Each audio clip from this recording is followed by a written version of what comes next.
مگر انسان عجیب مخلوق ہے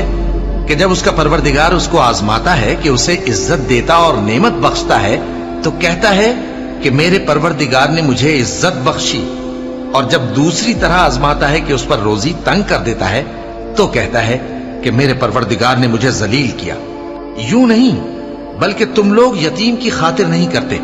اور نہ مسکین کو کھانا کھلانے کی ترغیب دیتے ہو، اور میراث کے مال کو سمیٹ کر کھا جاتے ہو اور مال کو بہت ہی عزیز رکھتے ہو۔ یوں نہیں،